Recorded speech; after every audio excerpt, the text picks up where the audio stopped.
Okay, so welcome back to another night of self-defense talk. Unfortunately, Matt's not with us tonight, but I'm joined by my martial arts instructor and longtime friend, Hanchi Carlos Montalvo.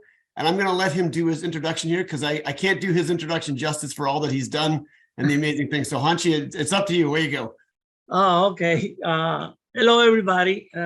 Like I always tell you, it's a pleasure just to spend time with you. Talking to you is always a pleasure and honor.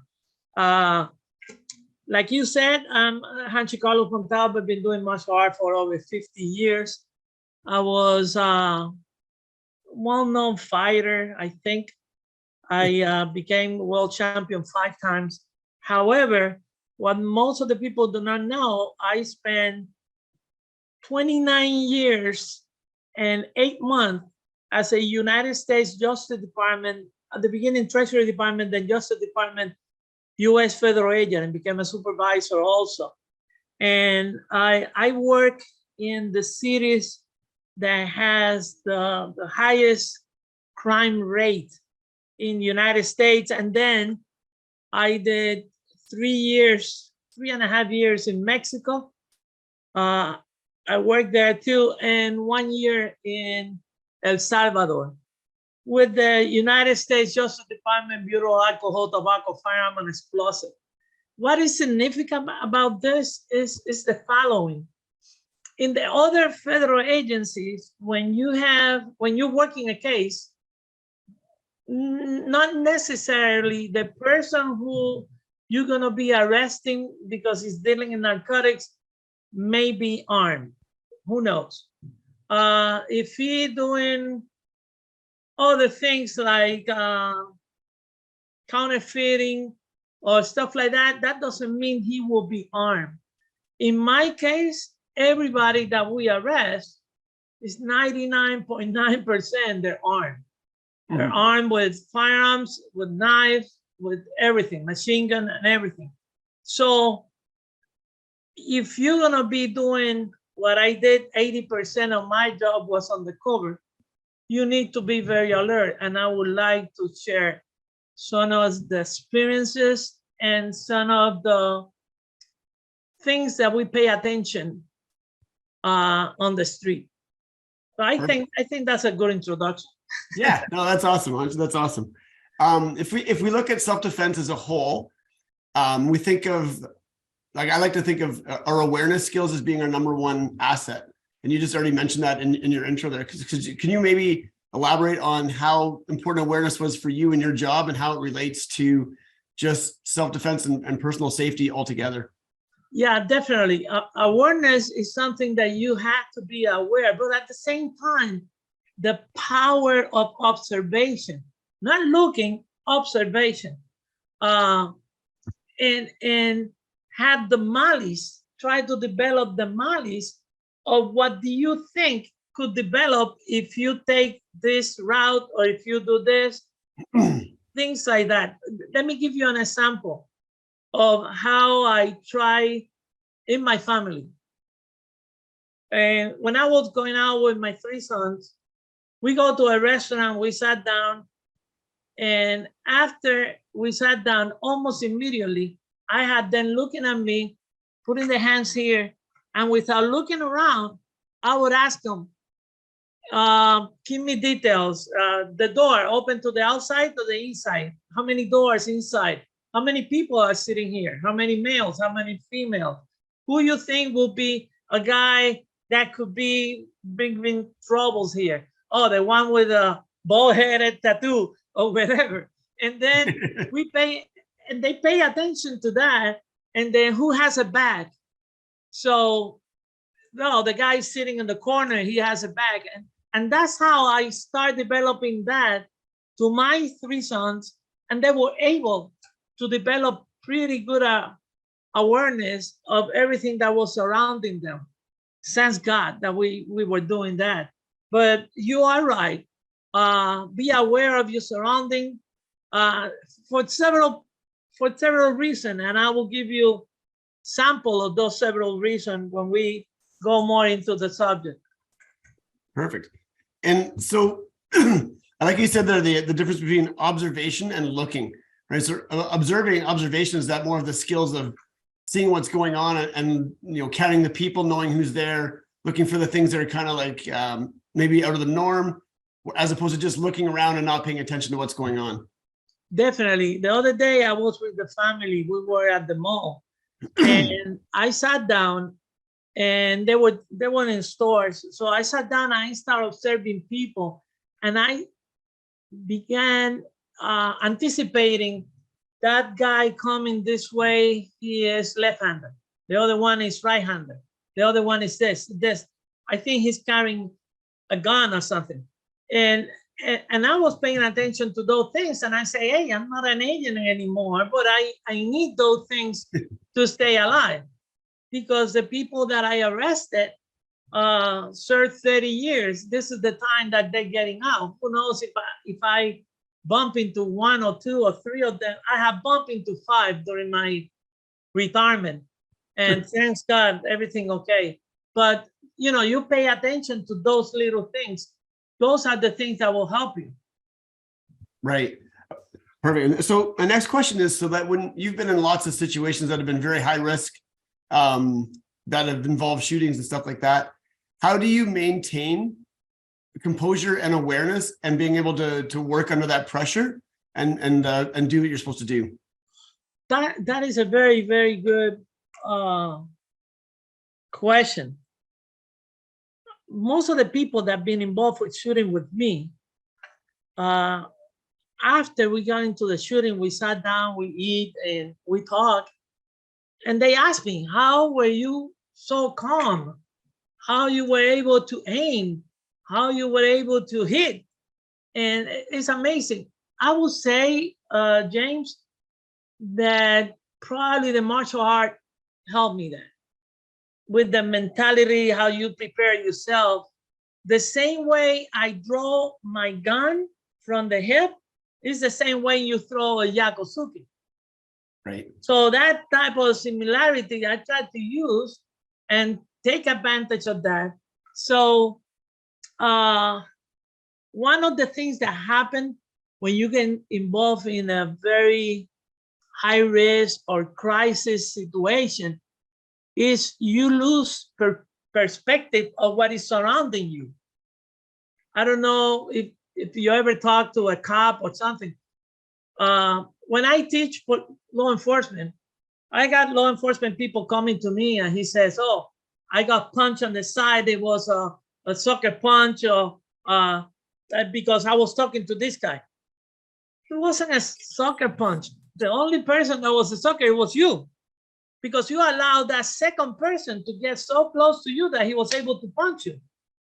If you are aware of your surrounding, you have a guy present in front of you and one that is close to you, you have to make sure that you keep the distance. You don't get in the middle in between the two of them. Right. You have to do things like that. So be able to be aware at all times. I think that is very, very important.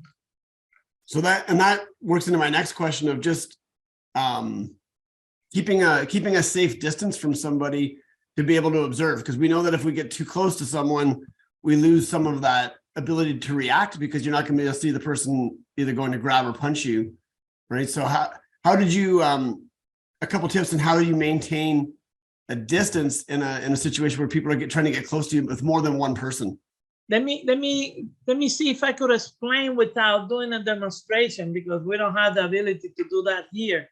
But what I do is as follows. If you ask anybody, they will say, oh, the length of an arm, or they give you a number, 5 feet, 7 feet, 10 feet. I don't measure it like that. I measure it in that I am standing level to level to that person or to those persons. And if I had to bend down my head to look at their feet, I'm too close. Right. However, if I am standing and without bending my head, I could look down and I see the feet, I got good distance. When I say good distance, meaning that that person, to be able to touch me, he has to do 2 moves or 2 steps. The first step would alert me, and on the second move, I will I will be already ready to react and do whatever I had to do. So that is a good distance, and doesn't matter female or male. All depends. That's why I don't use a measurement. Like for example, my oldest son is Carlos Jose. He's 6'5". Right. The distance between Carlos Jose and any other person, Carlos Jose have long legs. If you're gonna Yes, say, he does. he's 5 feet, Carlos Jose could lift up that leg, boom, and kick you, and within those 5 feet. So my suggestion is just using the eye level and all that. Plus, do not have tunnel vision. That's the worst part. If you are talking to one and you concentrate on that one and you don't see the other one coming on your peripheral vision, that's a big mistake. You have to make sure that you keep both guys on your peripheral vision all the time. Right. Both 3 or 4, whatever they are. Nice. What would be, what do you think the most common type of assaults are? We'll start with most common type of assaults that happen to women, and then we're going to go to men next. So let's say 3 or 4 most common assaults for women. Well, let me just tell you this. If it's a male against a woman, he's going to punch her. So she needs to learn how to do tai sabaki, which is displacement of the body, moving in 45 degrees, moving when the punch comes, move and push and run. But if it's woman to woman, they grab their hair, both Right. grab their hair, and they stay hanging from that hair for a long time. Yeah. So if somebody gonna grab your hair, learn how to do uppercut right, while the other one is holding on the hair. So all depends. Nice. And then for men, what do you think the most common assault would be for men? All depends where you are. Like for example, if you are in the States, the most, and this is based on a statistic from Caliber Press, which is a magazine that was wrote by FBI. By the way, I did 6 years in the FBI office in charge of violent crime and gangs. So I have very good friends in the FBI. The FBI had this study, and the study said that in the States, 86% of the assault against a police officer was a tackle. Right. Tackle and take them to the ground, because when you go on the ground, the police officer has all this equipment on, yeah, radio, handcuffs, and stuff like that. And if you're not smart enough and you have things on the back, you're gonna hurt your back. So why that is because the #1 sport in the United States is football. So from little kid, you learn how to do tackle.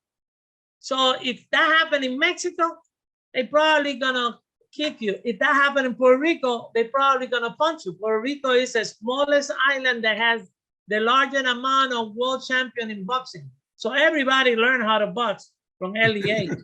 So you have to be aware of all that. Nice. So I guess it's kind of common to region as to what the most common attack would be. Exactly. And then what about so now we'll switch it a little bit. When we start involving weapons, right? How do you choose a response? Now I know that you also carried a weapon, but if so you can go from that perspective. But what if you weren't carrying a weapon? What would your response be? If I guess we can put out a few different ways. So if you had space to move, as opposed to having a knife or a gun at your body. Oh, it happens in my career. They have a strong knife when I'm doing undercover. When you do undercover, the person that you are ready, that your team is going to arrest, is the guy who sold you the machine gun or sold you the explosive or whatever. If he's mad with somebody, he's mad with the undercover. So that will be the first person that he's going to attack. Okay. I am very aware of that. So I keep a distance. If I am dealing with you and whatever, and it could be a table in the middle between you and I will be on the other side of the table. the other side of the chair. Something that will be in between to give me to allow me to react if the person drew a knife. You need to learn several things. For example, the joint, the elbow joint on the arm breaks with 10 pounds of pressure, 10 pounds of pressure. The clavicle breaks with 8 pounds of pressure. The knee break with 15 pounds of pressure. A female who doesn't have any training could develop between 25 to 50 pounds of pressure of any type of those attack. Against the elbow, when the arm is straight, against the clavicle, when he's gonna throw a punch, you hit him with a hammer fist in the clavicle. Whoever gets, when you get into a fight and they break your clavicle, you don't want to fight. Right. Why? Because you don't have any arm. Oh, but it's only one arm. Yeah, but you need the other arm to hold the arm and level, because the pain is excruciating and you're gonna pass out. You have to level the clavicle to alleviate the pain, so you don't want to fight. They give up immediately. And I bodyguard several people, and one of the people that I bodyguard was Lou Ferrigno. At the time, Lou Ferrigno weighs 290 pounds. He's about 6'6", and I pay attention to his body when he was doing whatever he was doing. He doesn't have any muscle around the elbow. He doesn't have any muscle around the knee. So his bones will break the same way. Doesn't matter the muscle that he has. So pay attention to those little details. Right. No, that makes complete sense. And I guess when it comes to responding to somebody with physical strikes or movements, I guess being precise is going to be important, because you don't want to just hit anywhere, and that will come from training and experience. And I think, if you can maybe touch on that, I mean, you kind of already did there, but just knowing that, like the hammer fist type technique, because it's strong. Let me just tell you, yep. One of the things that you have to do is, as soon you're blocking, whatever you're blocking, let's say you successfully block, you have to do a distraction technique. You have to open the hand and you have 5 fingers go straight to his face. I assure you that 1 or 2 fingers will go inside the eye. And that will take a fraction of a second that you could react. Going on the groin, not hard. People believe that when you hit somebody and you're a man, and you know that in the school they used to play with that, they don't hit you hard. They just slap you. That slapping on the groin will take you out immediately. So those little things are the one that will help you working. The neck, the throat, the nose, the ears, the popping. It is amazing. Small heads will do a difference between a real fight. That makes complete sense. Yeah. And I mean, sometimes it's just, creating an opening for escape as opposed to finishing the person off. You just need that time to kind of create the distance and get away. It's different for when we're teaching courses, because it's not always for law enforcement. We're trying to arrest somebody. Sometimes it's just about making a space gap and then getting away and then running. Yeah, you're totally right. And let me interject for a second. Look for your surroundings. There's a barrel. There's a can. There's something that you could use as a weapon. Pick a stone or something, or sand. Grab sand in the hand, keep it in the hand, and when you're gonna throw a punch and he's gonna block, open the hand and the sand will go to his eyes. Right. That give you time for you to run away and ask for help. Nice. So let's get into some career questions. Can you elaborate on some of the things that you were involved in? Maybe a couple good stories that would give us some insight on how different your world was that you lived and loved and still do, and explain, because I mean, a lot of people don't ever hear these stories or know anything of them, and I think they're interesting. And I'll let you kind of run with this here to see which direction you want to go with which story, because there's so many, and they're all related to for sure self-defense, but your personal safety at those times as well. In my career, I got involved in 9 police shooting, and that's a lot for a federal agent. I have friends who had done 30, 35 years, never got involved in a shooting. I was unlucky that I was involved in 9 of them, from one that lasted 7 minutes to one that lasted over 25 minutes. Wow. I emptied 3 magazines on my pistol. 3 federal agents got wounded. 2 police officers got wounded. 1 bad guy got killed. Another guy got wounded, and 2 innocent bystanders got wounded. On the first one, the wounded one was me. That one lasted 7 seconds. 7 seconds. And if you wanna, I recommend to your listener that if they, the audience, if they wanna verify this, go on Ripley's Believe It or Not and write my name. And after you write my name, put 1 in 20 million shot.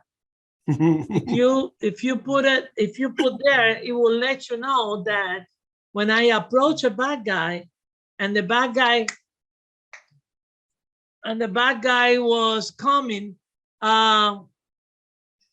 he was sitting in the car. I was approaching him, and I only have my badge hanging from my neck. I didn't have a bulletproof vest. I had nothing, because at that time you look cool. Miami Vice, the time of Miami Vice. And the person decided that he's not going down. It was 3 of them. We were doing 5 kilos of cocaine. And the larger group, I was the only federal agent. The rest of the people was a lieutenant, 2 sergeants, and 5 detectives. They were arresting the other 2 that were armed. The guy that brought the money, I supposed to arrest him with my partner. When I approached him, he had I didn't know that he was armed. I thought that he wasn't armed. And I could see partially both hands. The right hand was holding the bottom part of the steering wheel. That's what I thought. And that was a big mistake, because I assume, and you don't assume in my job, you cannot assume. And the other part was holding the steering wheel, the top of the steering wheel. When I approach him, I'm about 6 feet away from him. He raised hand. He goes on the passenger side. He was on the driver's side. Goes on the passenger side and lift up his pistol. It was a 6-hour 9mm pistol, a German pistol. I had a 6-hour 9mm pistol in my hand. When I approached him, he beat me fraction of seconds. He shot at me. I saw that it was my bullet going out because I felt the recoil.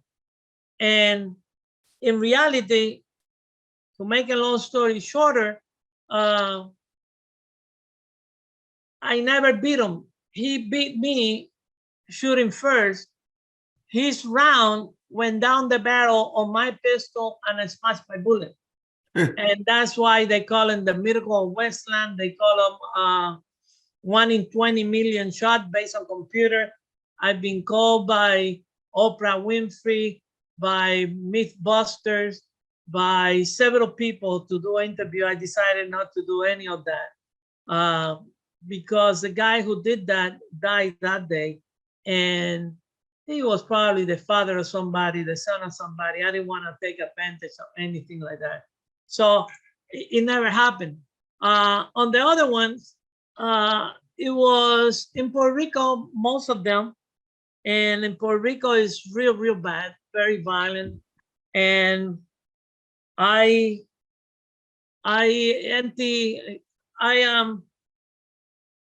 there's 5 people in the car, 18 kilos of cocaine in the trunk, some weapons, and the passenger side, jumped through the window, shot at a police officer that was working with me, and she was pregnant.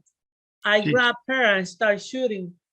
That guy grabbed his ear and started running, but continued running. The driver also ran. When I looked, there's people shooting in the back seat, and I opened fire. One of them passed to the driver's side, put the car in reverse, and I started chasing the car. James, I killed that car. I shot them. I blew tires, the two front tires. They lost control. They went inside a house. And to give you an idea, I shot the car 9 times. Out of the 9 times, the driver's side and the passenger side headrest had about 5 rounds. So I was aiming correctly, even though I was running. I was running. However, never hit the guys. They lost control. So we were able, some other people follow me running. We were able to arrest the guys and come back. And I remember that one of the guys had a shiny gun, meaning stainless steel gun. The other two has 2 Glock 9mm pistol. We recovered those Glocks, but we did not recover the shiny gun. And I know who was the guy that was there because I saw him. We were probably 20 feet away. So, and this is another thing. I think that God is looking for me, and God has some probably, he wants me to do something. And that's why he's giving me these chances. I told the police officers to look and search for another gun in the car. It was a Toyota. They lifted up the rear seat, and on the rear seat, they found a .357 Magnum Smith & Wesson stainless steel revolver. So when they got that gun, I don't know if you know this one, when they produced that gun out, I was a supervisor at the time. I had a supervisor from DEA and a supervisor from Custom with me in the car. I walk away, I told them, I told you so. This guy was with this gun. So you need it for purpose of court. They said, no, Carlito, don't go. I have to show you something. So when I went back, the gun, the pistol, the revolver had been shot twice. The hammer had hit the primer of the bullet, but the bullets were bad, were kind of wet, and did not explode. So the bullet was not fired, but the guy shot at me twice. Wow. And they say, you have more lives than a freaking cat.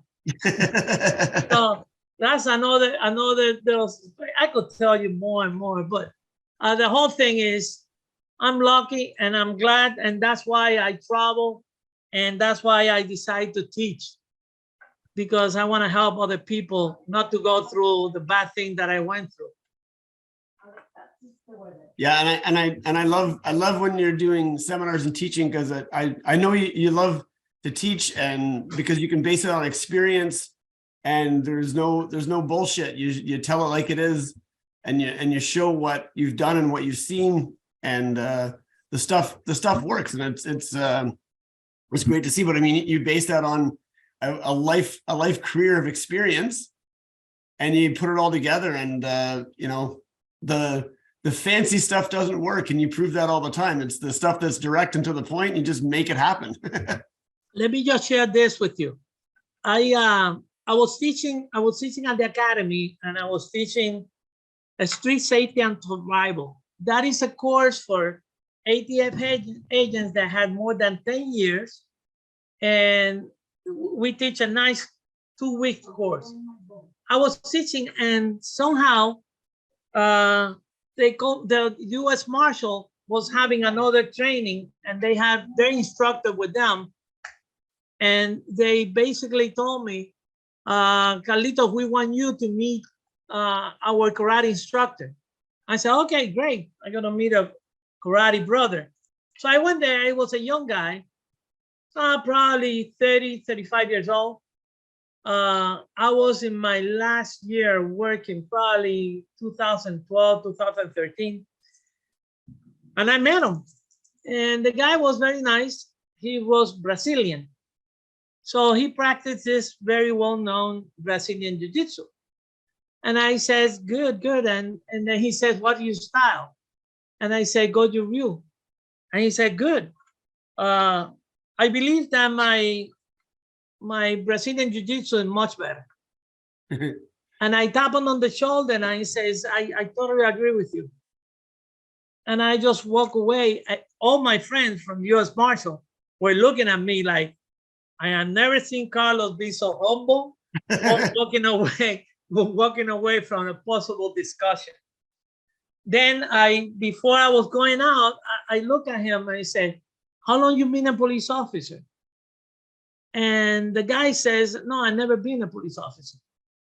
Oh, so you don't know what it is to shoot a gun or to be shot at, speed on somebody pull guns on you, and you don't know.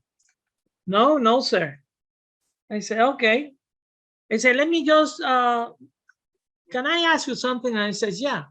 Which one is your best technique? And I'm sorry, because I have students who practice Brazilian Jiu-Jitsu. They're amazing. Yeah. And they all agree with what I'm gonna say. And the guy says, oh, I do an armbar. Great armbar. I say, you kidding? I say, yeah, I could do it from standing position. I could take the guy down and armbar. I say, okay, how long it would take you? Oh, an armbar like that, quick? Yeah. I will say 7 to 5 seconds. I said, great. That's good. Let's say 5 seconds.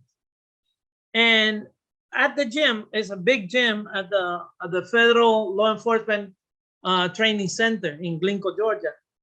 And I knew one of the marshals, they used to be a boxer. It was Golden Glove from New York. And I said, do me a favor, could you time yourself with 5 seconds, hitting the back real hard? I said, sure. And the guy going, boom, boom, boom, boom, boom, boom. He hit it 6 times, 6 power shot. And I said, that was good. And I asked the instructor, do you agree that was good? Oh, yeah. If he hit me with one of those, he would knock me out. I said, that's what's going to happen. While you're doing your armbar in the ground, his friend came to you and hit you 5 times in 5 seconds. And you took those punches. Have a great night. And I walk away. And it is true. Then later on, he invited me to have dinner with him. I decided not to. And I don't know. You know how I am. So I had a good time. It was a good conversation. I had a good time. And when you and I met a long time ago, you were a 3rd-degree black belt. You remember? Yeah, I remember. I never imagined that you were so good and you had the heart that you have. Because on the outside, you cannot see it. So that's why we are still together. And we're going to be together until the end of the years, because friendship is something very, very important. Same thing with Adet, same thing with Randy. Yeah. To me, you guys are great, and I have a great time. And in November, we're going to spend time together. Definitely. I can't wait for that. I think we'll do. I think I'm gonna finish up our interview here, Hanchi. Yes. And then but thank you very much for joining me, and for everybody that's going to be watching this in the future. It's fantastic, and the insight's awesome, and I love your perspective. So just hang tight. I'm gonna stop our interview here, and 1 second. Thank you. All right. It was a pleasure.